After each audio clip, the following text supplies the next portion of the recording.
Hi guys.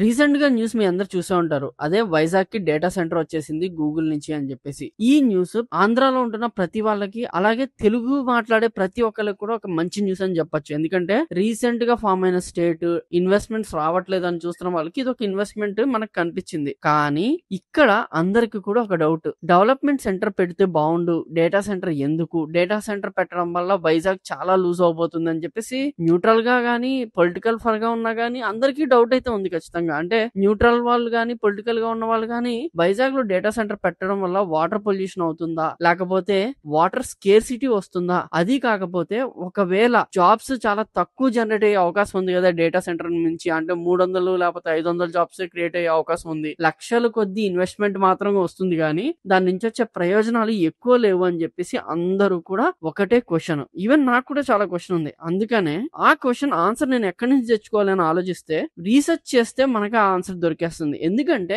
మీరు అనుకుంటున్నట్టు వైజాగ్ లో ఒకటే డేటా సెంటర్ ఉంటుంది అనుకుంటున్నారా? ఆల్రెడీ ఇండియాలో ముంబైలో, చెన్నైలో, ఢిల్లీలో ప్రతి మేజర్ సిటీలో కూడా డేటా సెంటర్స్ ఆల్రెడీ ఉన్నాయి. అది గూగుల్ పెట్టకపోయి ఉండొచ్చు, బట్ డేటా సెంటర్స్ అయితే చాలా చాలా ఉన్నాయి. సో అక్కడి నుంచి తీసుకున్న ఇన్ఫర్మేషన్, అంటే ఏ డేటా సెంటర్ ఎన్ని జాబ్స్ క్రియేట్ చేస్తుంది, అక్కడ ఎకో సిస్టమ్ ఎలా బిల్డ్ అవుతుంది, అసలు దానివల్ల డేటా సెంటర్ పెట్టిన ప్లేస్ ఎంత నష్టపోతుంది, ఇవన్నీ కూడా ఈ వీడియోలో క్లియర్ గా తెలుసుకుందాం. ఐ డోంట్ థింక్ సో ఇలాంటి ఒక వీడియో ఇంటర్నెట్ లో ఉందనుకుంటున్నాను ఇప్పటిదాకా తెలుగులో. ఒకవేళ మీరు ఇలాంటి న్యూస్ ఇంకా తెలుసుకోవాలనుకుంటే please do subscribe to our channel. Me subscription మాకు ఎంతో మోటివేషన్ అయితే ఇస్తుంది.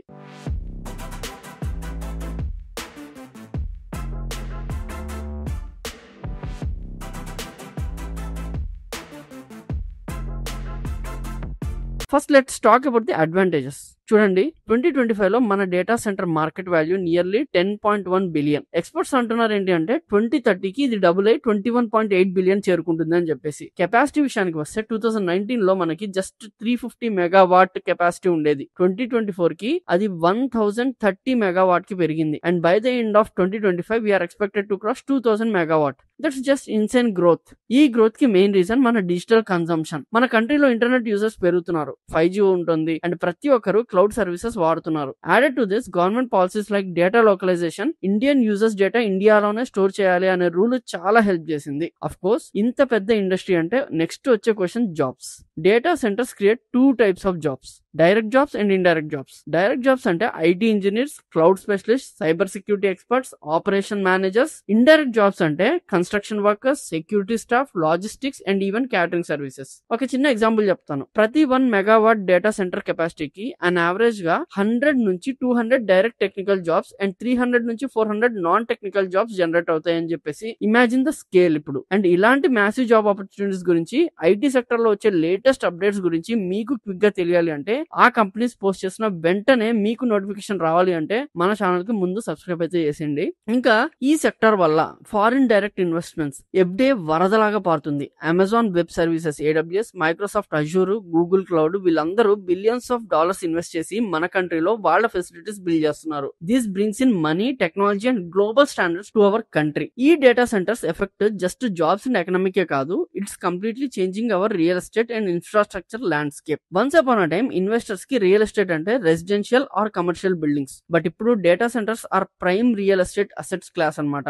నవీ ముంబై, చెన్నై, హైదరాబాద్ లాంటి సిటీస్ లో పాత ఇండస్ట్రియల్ పార్క్స్ ని హైటెక్ డేటా సెంటర్స్ హబ్ గా మార్చేస్తున్నారు. ఒకవేళ ఒక ఏరియాలో పెద్ద డేటా సెంటర్ వచ్చింది అంటే దాని చుట్టూ ఉన్న ఇన్ఫ్రాస్ట్రక్చర్ ఆటోమేటికలీ డెవలప్ అవుతుంది. High capacity power lines, fibre optic cables, networks, better roads and water supply అన్ని ఇంప్రూవ్ అవుతాయి. ఈ డెవలప్మెంట్ వల్ల ఆ ఏరియాలో ల్యాండ్ వాల్యూ 20% నుంచి 50% వరకు పెరుగుతుంది అని చెప్పేసి రిపోర్ట్స్ చెప్తున్నాయి. ఇంక ఈ డెవలప్మెంట్ జస్ట్ మేజర్ సిటీస్ కే పరిమితం కాలేదు. ఇప్పుడు హాట్ టాపిక్ వైజాగ్, మొహాలి, జైపూర్ లాంటి టైర్ 2, టైర్ 3 సిటీస్ లో కూడా కంపెనీస్ ఇన్వెస్ట్ చేస్తున్నాయి. ఎందుకంటే అక్కడ land, labour and power cost తక్కువ. This helps in decentralising our IT ecosystem. So చూసారు కదా, ఇవన్నీ కూడా advantages. Economic boom, job creation, infrastructure development అన్ని సూపర్ గా ఉన్నాయి అనిపిస్తుంది కదా, బట్ ప్రతి కాయిన్ కి 2 సైడ్స్ ఉంటాయి. ఇప్పుడు మనం ఈ స్టోరీకి ఇంకో సైడ్, ద డార్కర్ సైడ్ గురించి కూడా చూడాలి కదా. సో దాని గురించి మాట్లాడుకుందాం. డేటా సెంటర్స్ ని డిజిటల్ ఫ్యాక్టరీస్ అంటారు. And like any factory they consume huge amount of resources. వాటిలో ద మోస్ట్ క్రూషియల్ రిసోర్స్ వచ్చేసి వాటర్. ఈ నంబర్ చూడండి, 2025 లో ఇండియాలో డేటా సెంటర్స్ వాడిన వాటర్ కన్సంప్షన్ ఎంత అనుకుంటున్నారు? 150 billion litres. By 2030 as AI work load increases ఇది 358 బిలియన్ లీటర్స్ కి పెరుగుతుంది అని చెప్పేసి ఎస్టిమేట్. ఈ డేటా సెంటర్స్ ఎక్కువగా ముంబై, చెన్నై, బెంగళూరు అండ్ హైదరాబాద్ లాంటి సిటీస్ లో ఉన్నాయి. వీటిలో ఆల్రెడీ చాలా సిటీస్ కి వాటర్ స్కేర్సిటీ అనేది ఉంది. ఫర్ ఎగ్జాంపుల్ బెంగళూరు లాంటి వాటర్ స్ట్రెస్డ్ సిటీలో ఎగ్జిస్టింగ్ 16 డేటా సెంటర్స్ ఉన్నాయి. Already 26 millions of water per year consumption అయితే జరుగుతుంది. ఎందుకు ఇంత వాటర్ అంటారా? మెయిన్ గా కూలింగ్ కోసం. ఈ సర్వర్స్ 24/7 రన్ అవడం వల్ల జనరేట్ అయ్యే హీట్ ని కంట్రోల్ చేయడానికి కంటిన్యూస్ గా వాటర్ తో కూల్ చేస్తారు. సో ఒక సిటీలో ఆల్రెడీ మనుషులకి తాగడానికి నీళ్లు లేవు అనుకుంటే ఇంత massive water consumption local communities మీద ప్రెషర్ పెంచుతుంది. ద బిగ్గెస్ట్ ప్రాబ్లం ఏంటి అంటే ఇండియాలో డేటా సెంటర్స్ ఎంత వాటర్ వాడాలనే స్పెసిఫిక్ నేషనల్ పాలసీ అయితే లేదు. ఈ రెగ్యులేటరీ గ్యాప్ వల్ల ఈ ప్రాబ్లం ఇంకా పెద్దదయ్యే ఛాన్స్ ఉంది. వాటర్ తర్వాత the biggest challenges electricity. At the end of 2024 data centres మన కంట్రీలో టోటల్ గా 0.8% ఎనర్జీని అయితే కన్స్యూమ్ చేస్తున్నాయి. అది ఆల్రెడీ ఎక్కువే. బట్ 2030కి this is expected to spike 2.6% of India's total power demand. అంటే నియర్లీ 57 టెరావాట్ అవర్స్ అన్నమాట. ఒక 20 మెగావాట్ డేటా సెంటర్ క్లస్టర్ ఒక small town or nearly 1 lakh homes consume చేసే అంత పవర్ ని లాగేస్తుంది. AI and GPU based servers వస్తున్నాయి కాబట్టి పవర్ కన్సంప్షన్ ఇంకా పెరుగుతుంది. ఈ డిమాండ్ వల్ల లోకల్ పవర్ గ్రిడ్స్ మీద ఎక్స్ట్రీమ్ లోడ్ పడుతుంది. ఇది పవర్ కట్స్ కి ఆర్ ఎలక్ట్రిసిటీ ప్రైస్ హైక్స్ కి కారణం అవ్వచ్చు. ఈ complex environmental issues, policy gaps and future energy solutions గురించి మేము ఫ్యూచర్ లో ఇంకా డీటెయిల్ గా వీడియో చేయబోతున్నాం. అవి మీరు మిస్ అవ్వకుండా ఉండాలి అంటే ఇప్పుడే మన ఛానల్ కి సబ్స్క్రైబ్ చేసేయండి. సో ఓవరాల్ గా high water usage and high power consumption రెండింటిని కలిపితే ఎన్విరాన్మెంటల్ ఇంపాక్ట్ అయితే జరుగుతుంది. మన ఎలక్ట్రిసిటీలో ఇంకో మేజర్ పోర్షన్ ఏంటి అంటే ఫాజిల్ ఫ్యూయల్స్ నుండి వస్తుంది. సో ఇంత పవర్ కన్సంప్షన్ అంటే అంత గ్రీన్ గ్యాస్ ఎమిషన్ కూడా జరుగుతుంది. ఇది లోకల్ ఎయిర్ పొల్యూషన్ కి, అర్బన్ హీట్ ఐలాండ్స్ కి కాంట్రిబ్యూట్ చేస్తుంది. ఇంకా ఈ data centres physical climate risk కి కూడా వల్నరబుల్ గా ఉంటాయి. మన coastal cities like Mumbai and చెన్నైలో ఉన్న డేటా సెంటర్స్ కి ఫ్లడింగ్ రిస్క్ కూడా ఎక్కువ.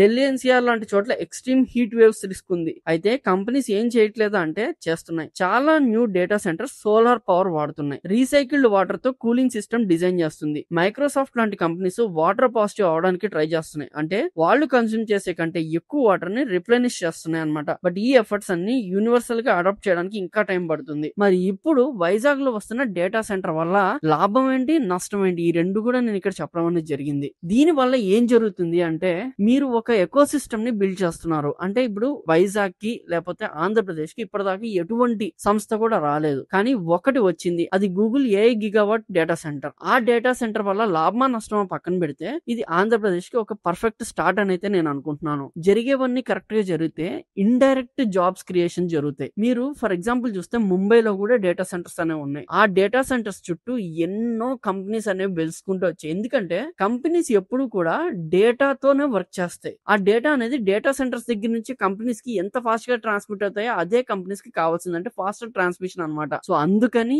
కంపెనీస్ వైజాగ్ వచ్చే అవకాశం ఉంది ఈ గూగుల్ డేటా సెంటర్ ద్వారా. అంతేకాకుండా సిఫీ అని చెప్పేసి, రేడియన్ టెక్నాలజీస్ అని చెప్పేసి వీళ్ళందరూ కూడా డేటా సెంటర్స్ కానీ లేకపోతే వాళ్ళ ఏఐ హబ్స్ కానీ అక్కడ పెట్టబోతున్నారు. అండ్ ఎన్విరాన్మెంటల్ గురించి లేకపోతే వాటర్ కన్సంప్షన్ గురించి, వాటర్ పొల్యూషన్ గురించి మనం ఇందాక మాట్లాడుకున్నాం కదా, దాని గురించి అయితే గూగుల్ వాళ్ళ ఎంబోయూలో మెన్షన్ చేసింది ఏంటి అంటే గూగుల్ రెన్యూవబుల్ ఎనర్జీని వాడుకుంటున్నారు అంటున్నారు. అంటే ఇందాక చెప్పినట్టు పవర్ కన్సంప్షన్ అనేది జరుగుతుంది. ఖచ్చితంగా పవర్ కన్సంప్షన్ అవ్వకుండా అయితే ఉండదు. డేటా సెంటర్స్ కి చాలా ఎక్కువ పవర్ కన్సంప్షన్ అవుతుంది. కానీ ఆ పవర్ ని మేము సోలార్ ఎనర్జీ ద్వారా తీసుకుంటామని చెప్తున్నాం. అంటే సోలార్ ప్యానల్స్ వాళ్ళ డేటా సెంటర్స్ మీద ఇన్స్టాల్ చేసి అక్కడి నుంచి మేము వాడుకుంటున్నాం అంటున్నారు. రెండోది వచ్చేసి వాటర్ కన్సంప్షన్ ఎక్కువ జరుగుతుంది కదా, దానికి ఏం చేస్తారు అన్న దానికి ఆ ఎంబోఈలో ఉన్న ఆన్సర్ ఏంటి అంటే ఆ వాటర్ ని వాడిన దాన్ని తిరిగి వాడుతూ ఉంటారు. అంటే డేటా సెంటర్స్ కి ఎప్పుడు కూడా ప్యూరిఫైడ్ వాటర్ కావాలి, మంచి వాటర్ కావాలి. సో వాళ్ళు ఏదైతే వాటర్ ని వాడుతూ ఉంటారు కూలింగ్ కి, దాన్ని మళ్ళీ రీయూటిలైజ్ చేసేలాగా చూసుకుంటారు అంటున్నారు. అంటే డేటా సెంటర్స్ ద్వారా క్రియేట్ అయ్యే ప్రాబ్లమ్స్ అన్నిటికీ వాళ్ళు సొల్యూషన్ ఇవ్వగలిగితేనే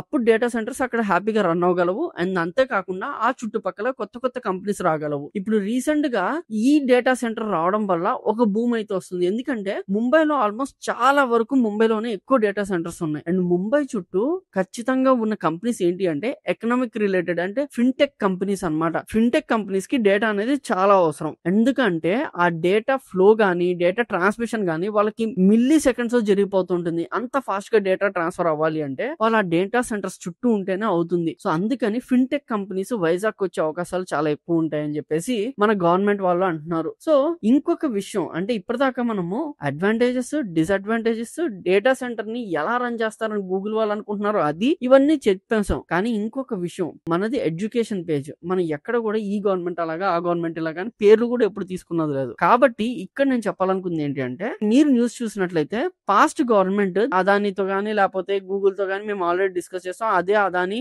డేటా సెంటర్ అనేది ఇప్పుడు వస్తుంది అని చెప్పి వీళ్ళు అంటున్నారు. అండ్ ప్రజెంట్ గవర్నమెంట్ మేము గూగుల్ తో తీసుకొచ్చామని అంటున్నారు. అక్కడ కూడా అదాని కనెక్ట్స్ అనే డేటా సెంటర్ అదాని వాళ్ళు గూగుల్ తో పార్ట్నర్ అవుతున్నారు, ఎయిర్టెల్ గూగుల్ తో పార్ట్నర్ అవుతున్నారు. ఇవన్నీ పాస్ట్ అని చెప్తున్నారు. నేను ఇక్కడ ఒక విషయం అయితే కంప్లీట్ గా చెప్పాలనుకుంటున్నాను. గుజరాత్ గానీ లేకపోతే బెంగళూరు గానీ అంటే ఆల్రెడీ డెవలప్ అవుతున్న సిటీస్ లో ఎప్పుడు కూడా ఒక గవర్నమెంట్ ఇంకో గవర్నమెంట్ ఇది మేము తెచ్చాం అనుకోదు. అండ్ ఒక కంపెనీ గానీ ఒక ఇన్స్టిట్యూషన్ గానీ ఒక డేటా సెంటర్ గానీ ఇంకా ఏదైనా కానీ ఒక పెద్ద కంపెనీ అనేది ఒక ఊరికి రావాలంటే అది 5 years అంటే ఒక 10 year ఆఫ్ గవర్నమెంట్ లో అయ్యే పని కాదు. It takes nearly 10 years. అసలు గవర్నమెంట్ తో సంబంధం లేకుండా ఒక ఎకో సిస్టమ్ అనేది ఫార్మ్ అవ్వాలి అంటే it takes nearly 10 to 15 years. And ఆ 15 years లో ఏ గవర్నమెంట్ అయినా రాని ఒక్కొక్క ఇటుక పేర్చుకుంటూ ముందరికి వెళ్తా ఉండాలి. నాకు అనుకున్నట్టే పాస్ట్ గవర్నమెంట్ ఎంఓయూస్ కానీ లేకపోతే మెమరాండమ్ ఆఫ్ అండర్స్టాండింగ్ కానీ చేసుకుని ఉండొచ్చు. అంటే వాళ్ళు అనుకుని ఉండొచ్చు పెడదాము మంచిది అని చెప్పేసి. ఈ గవర్నమెంట్ దాన్ని ముందర తీసుకెళ్ళింది, నెక్స్ట్ గవర్నమెంట్ దాన్ని ఇంకా ముందర తీసుకెళ్తుంది. So that is what how we build an ecosystem. So ఈ మైండ్ సెట్ తో ఉంటే